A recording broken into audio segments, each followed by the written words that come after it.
Bien, está con nosotros Luis Valdivieso, ministro de Economía y Finanzas. Tenemos esta noche en el programa hasta el final. Gracias por estar con nosotros. Media hora sometido a preguntas. Gracias por estar con nosotros, ministro. Buenas noches. Qué gusto estar acá con usted. A ver, breve, el MEF acaba de proyectar que la economía peruana crecerá 7,8 en noviembre y 8,8 en el tercer trimestre. De las proyecciones que se han hecho, si bien la de septiembre es mayor a lo que se había proyectado, la de octubre y la del tercer trimestre es menor a lo que se había pensado, a lo que se había estimado, a lo que el ministerio había anunciado en su momento. Hay, por lo tanto, como ustedes mismos lo reconocieron, una desaceleración. Bueno, para comenzar, las proyecciones son de carácter preliminar. Este es un conjunto de indicadores líderes. La experiencia nos indica que siempre estamos un poquito por debajo de lo que es la realidad. Tenemos definitivamente todavía un buen ritmo de crecimiento. Como habíamos anunciado, nosotros esperábamos que nuestro crecimiento se desacelere de más o menos 9% a 7% el próximo año. En realidad el crecimiento que estamos proyectando para este año va a ser como 9,25, por encima de lo que habíamos estimado, a pesar de esa desaceleración que ya estaba incorporada. Y la razón es bien sencilla. En primer lugar, la agricultura viene bastante fuerte. Segundo, nuestra manufactura y la construcción todavía siguen a ritmos bastante altos. De repente hay algunos sectores en manufacturas que están comenzando a sentir un poquito el impacto de la recesión internacional. Minería, no han anunciado buenas cifras, claro, lamentablemente. Bueno, minería, ¿no? También, o sea, sí, comienza a experimentar caída de precios, los textiles comienzan a experimentar un poquito órdenes mucho más débiles que lo que tenían antes. Sí, hay algunos sectores que comienzan a sentir ya el impacto de la desaceleración. Ustedes crearon una especie de no sé cómo llamarle, grupo, comando que monitoreaba la crisis, MEF, BCR y SBS. Así es. ¿Cuándo ha sido la última reunión que han tenido? El día viernes nos reunimos pasado. Sí. A partir de esa reunión, ¿se han decidido tomar algunas medidas adicionales a las ya anunciadas, nuevas? Bueno, sí, tenemos siempre nuevas iniciativas y siempre tratando de mejorar un poco la estrategia que vamos a seguir. Lo importante de tener en cuenta es que tan importante es tener un paquete de acciones a tomar como seguir analizando la situación a fin de actuar en el momento apropiado. Nosotros estamos, indudablemente el Banco Central ya ha tomado algunas medidas conducentes a garantizar la liquidez en el sistema y el crecimiento en el crédito. El crédito sigue creciendo a 2% mensual. Un poco la pregunta es si hay crédito a largo plazo o si el crédito se está concentrando más en el corto plazo. Vemos que hay un poquito de resistencia al largo plazo y eso hemos tratado de resolverlo mediante conversaciones directas con los bancos a fin de poder buscar vehículos que les permiten a ellos mitigar los riesgos que ven. ¿Hay temor en el sistema financiero? Bueno, no diría temor, yo diría más bien hay una especie de recapacitación acerca de el relajamiento que hubo en las condiciones de crédito que se daban al principio de año. Cuando había un crecimiento muy alto y una euforia muy grande, se fueron relajando muchos criterios de crédito.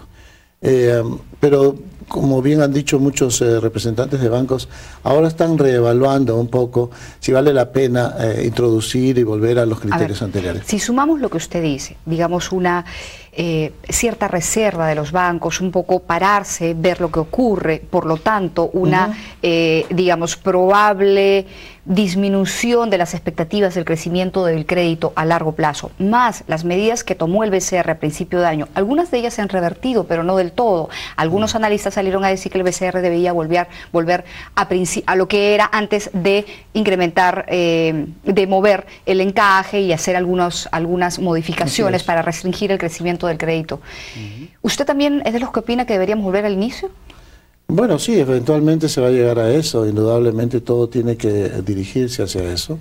El encaje tiene una función que es bastante limitada, todo el mundo sabe que eso no es un instrumento perfecto, tiene un impacto muy temporal. Y eso se va soltando poco a poco. Tampoco las cosas no se pueden hacer O sea, el Banco Central ha actuado con mucha prudencia. Primero comenzó sistemáticamente a subir la tasa de interés porque veía que había realmente un exceso en el crecimiento del crédito. Bueno, ahora que se ve ya se ha controlado algunos elementos del crédito, efectivamente, y viendo de que tenemos que compensar un poco la desaceleración mundial, comienza a relajar algunas de las medidas administrativas. Eso va a ir acompañado con muchas medidas de política fiscal que estamos contemplando. Como por ejemplo, en primer lugar, lo que hemos dicho es no se van a cortar los gastos. O sea, los gastos presupuestados para el próximo año que el Congreso está a punto de aprobar, se van a mantener, aun cuando se nos caigan un poco los ingresos fiscales. Lo cual significa que estamos dispuestos a dejar actuar lo que se llaman los mecanismos de estabilización automática. O sea, el gasto que hemos concebido para el próximo año es consistente con un crecimiento de alrededor del 7%. Ese gasto se va a mantener indistintamente de cuántos sean nuestros ingresos. En primer lugar, si se nos caen los ingresos mineros, si se caen los precios de los minerales por 35% de manera sostenida, perdemos 1.7 del Producto Bruto Interno en términos de ingresos fiscales. Bueno, nosotros habíamos programado un ahorro de 2.3. ¿1.7? 1.7 más o menos. Nosotros habíamos programado un ahorro de 2.3. Bueno, si perdemos 1.7 porque se cae el precio de los minerales por 35% de manera sostenida, entonces todavía podríamos seguir gastando lo mismo, pero ahorrando menos. Esa es la primera etapa. Imagínense que se caen en 50% los precios y que se acaban todos nuestros ahorros potenciales. Seguiremos gastando, ¿por qué? Porque estaríamos en posición de usar nuestros ahorros pasados, que podría ser, y ahí comienza el verdadero estímulo fiscal. Primero es dejar actuar a los mecanismos de estabilización automática, no sacrificar inversión, no sacrificar el gasto corriente, porque simplemente lo tienes programado. Segundo, si se te acaban los ingresos y comienzas a entrar en el área de déficit, bueno, lo financias usando primero tus ahorros. Y ahí he dicho que tenemos aproximadamente 2,5% de producto ahorrados, lo cual estimularía el crecimiento en 0.7 a 1%. ¿Es suficiente 2,5% del producto? ¿Por qué se lo pregunto? Yo veía las cifras, por ejemplo, de recaudación, y la de agosto a agosto creció solamente en 0,1%. Es decir, la recaudación prácticamente casi se estancó, y es probable que el próximo año, como usted bien lo sabe, la misma se reduzca. Ese 0,1% menos de recaudación creo que representaba entre 300 y 500 millones aproximadamente de soles. Ahí ya tenemos 500, o sea, y usted me está hablando de un ahorro de 2%. Ustedes están pensando en que esta crisis las consecuencias de la crisis podrían ser, digamos, más largas, y por lo tanto esos ahorros que tenemos se nos van a acabar más rápido, y ese plan de contingencia del que usted habla va a tener que entrar antes. Bueno, sí, la activación del plan de contingencia depende de la intensidad y de la duración de la crisis. Nosotros estamos pensando que la crisis puede durar entre 12 a 15 meses a partir de eso. ¿Qué es lo que ha dicho el presidente Alan García? Lo que ya comenzó. Y es lo que dice la mayoría todos somos unos pesimistas. Bueno, es lo que dicen la mayoría de los analistas internacionales. O sea, sobre todo porque están llamando a una acción coordinada entre todos los países. O sea, es una crisis de dimensiones poco conocidas, y se ha pedido una acción coordinada y se está haciendo. Entonces estamos actuando con ese panorama. Sí, tenemos los ahorros, o 2,5% lo tenemos en el Fondo de Estabilización Fiscal. O sea que no es cuestión de que lo vamos a inventar. Pero ¿hay un plan contracíclico? Indudablemente que sí. ¿Dónde está? Bueno, en que lo tenemos nosotros en el diseño. Sabemos por ejemplo, podemos acelerar inversiones. O sea que iban a tomar 2-3 años. Tenemos una programación multianual de inversiones, se pueden acelerar. Hay proyectos nuevos, los cuales se puede acelerar la preparación de su expediente técnico para garantizar su calidad. O sea, podemos incrementar los programas sociales. Estamos esperando en las próximas 2 semanas una evaluación externa de la calidad de los programas sociales. Entonces vamos a estar en posición de aumentar más rápidamente aquellos que son los más eficientes, mientras que arreglamos las deficiencias que encontremos. Ministro, perdón, quiero parar ahí porque usted en esta pequeña exposición ha dicho varias cosas y me he quedado con varias dudas también. La primera es, usted ha dicho que los ingresos del gobierno central podrían reducirse. Mejor dicho, van a reducirse el próximo año. ¿En cuánto calculan ustedes que van a reducirse estos ingresos? Bueno, depende de las proyecciones que uno tenga primero, por cada, como dije, si se caen los precios de los minerales en 35% de manera sostenida, Ahorita se han caído más de 40%, pero tiene que ser sostenido para que te afecte todo el flujo de ingresos durante el año. Si se caen por 35%, que es bastante, se nos caerían los ingresos por 1.7%. Si se desacelera el crecimiento por cada punto porcentual, probablemente se nos caigan los ingresos por 1.1% del producto. Entonces ahí tenemos un efecto combinado que nos podría absorber todos nuestros ahorros programados. Si eso ocurre, ¿cuándo tendría que entrar este plan de contingencia, este mecanismo contracíclico? ¿Cuándo debería entrar? Nosotros comenzamos desde ya a garantizar de que la calendarización del gasto se va a hacer de una manera que haya gasto continuo y no como se realiza en este momento, que es la mayoría en el año, comienza muy despacio y conforme pasa el año se va aumentando el gasto. No, actuar contracíclicamente significa cambiar ese patrón de gasto y comenzar a gastar mucho más regularmente y vamos viendo cuál es el impacto. También tenemos que cuidar la inflación. O sea, no es solamente asegurarnos de que la desaceleración del crecimiento sea de una manera suave, sino que además hay que no inyectar mucho. No hay que inyectar mucho, hay que hacerlo con mucho cuidado. O sea, que entonces hay que también planear un poco a qué velocidad se va a ir soltando el gasto de una manera ordenada. Ahora, lo importante para comenzar es que el gasto que tenemos programado para el próximo año es consistente con un cierto tipo de crecimiento y una reducción de la inflación. Entonces, eso lo vamos a mantener, esos son los objetivos del gobierno. En los programas sociales que estaban dirigidos a seguir reduciendo la pobreza y mantener un crecimiento... ¿Usted ha dicho incrementar programas sociales? Así es. ¿El monto de los mismos o el número de los programas sociales? El monto. ¿En cuánto? Tenemos muchísimos programas sociales que hemos tratado de reducir. Teníamos 25, han reducido a 12, de los cuales 4 ya están completamente activados. O sea, tenemos muchos otros más que podríamos aumentar. En este momento, diríamos, hay que verlo, en este momento están aumentando de manera significativa, más de 10% con respecto a este año, en el presupuesto.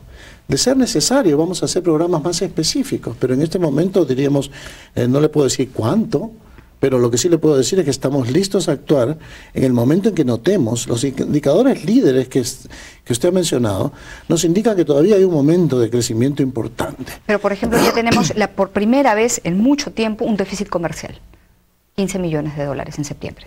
Bueno, sí, indudablemente. Nosotros teníamos anticipado que va a haber un déficit en la cuenta corriente este año y en el próximo. Lo importante es, porque vamos a seguir invirtiendo. De repente nuestras exportaciones se van a desacelerar, pero nuestras importaciones, sobre todo las importaciones de bienes de capital y los insumos para la producción, van a seguir creciendo. En este momento las importaciones de bienes de capital vienen creciendo 70% en términos reales. Eso significa que hay muchas áreas de actividad que siguen importando bienes de capital y que están invirtiendo, que no se van a parar.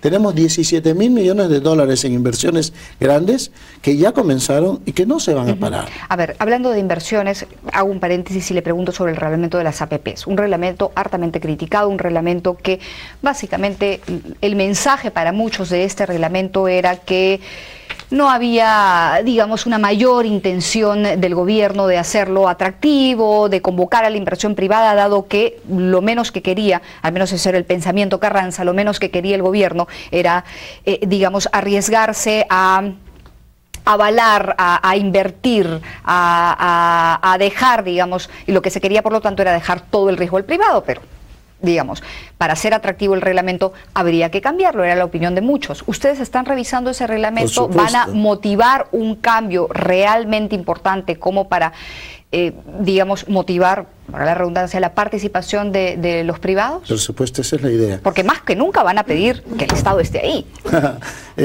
Mire, en primer lugar sabemos que hay una gran deficiencia de infraestructura y que el gobierno por sí solo no la puede cubrir. Indudablemente la alianza entre el gobierno y el sector privado es indispensable. En segundo lugar, la razón por la que han habido muchísimas críticas es porque hemos sido transparentes.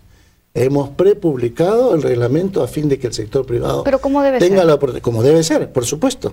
Pero por eso hemos recibido los comentarios, en este momento estamos a punto de terminarlo. Y estamos tomando muchísimas de las observaciones, casi todas diría yo, porque son muy sensatas. Y efectivamente han habido áreas en las cuales fuimos extremadamente cautelosos. Y efectivamente, este reglamento lo que hace es garantizar de que haya una justa distribución de los riesgos entre el sector público y el sector privado. Por consiguiente, no se trata de que uno asuma más que el otro, se trata de que seamos socios en un proceso importantísimo de inversión que requiere el país. ¿Se va a elevar el cofinanciamiento del Estado de 3%? Probablemente sí. ¿A cuánto? Estamos considerando algún nivel más alto, pero está entre el 10% probablemente. Bueno, eso es un avance importante, eso me imagino va a hacer que los ojos de los empresarios privados brillen. Bueno, no solamente se trata de que los ojos de los empresarios privados brillen, se trata de que los ojos de la población brillen. No, pero primero tenemos que lograr el brillo en ellos para que inviertan y nosotros veamos esa inversión. Indudablemente, hemos recibido muchísimos comentarios de gremios, de individuos responsables, de analistas. O sea, hemos abierto totalmente las puertas a los consejos que se pueden, o sea, y hemos escuchado a la calle, que es muy importante. Y la calle los tiene que escuchar a ustedes, ministro. Bueno, yo creo que debería haber una exposición mayor, así como el presidente ayer dice que tenemos que ser optimistas. Claro, lo que pasa es que yo no estoy sentada acá para hacerle preguntas bonitas, estoy sentada aquí para hacerle preguntas que la población se hace. Si sus respuestas son positivas, en buena hora para todos, porque como lo decía hace algún momento, la economía, y usted mejor que yo lo sabe, se basa en relaciones de confianza, y lo que hay que generar es confianza en el mercado. No hace una mayor presencia de usted en la televisión, en los medios. A la mayoría de autoridades no les gusta mucho declarar, algunas sí, otras no. En su caso parece que no lo cree necesario, tal vez. No, sí me gusta declarar. Lo que pasa es que hay un tiempo limitado. El día tiene 24 horas. Y tenemos muchísimas responsabilidades con diferentes grupos. O sea, por ejemplo, nos estamos pasando horas de horas en el Congreso discutiendo el presupuesto. O sea, hemos tenido que pasar muchas horas hablando con organismos internacionales, con banca privada. Hemos tenido que hablar con muchos agentes que participan en la sociedad, que son agentes económicos, que es importante escucharlos. Tenemos que preparar muchas cosas. O sea, no se trata de improvisar. Indudablemente la comunicación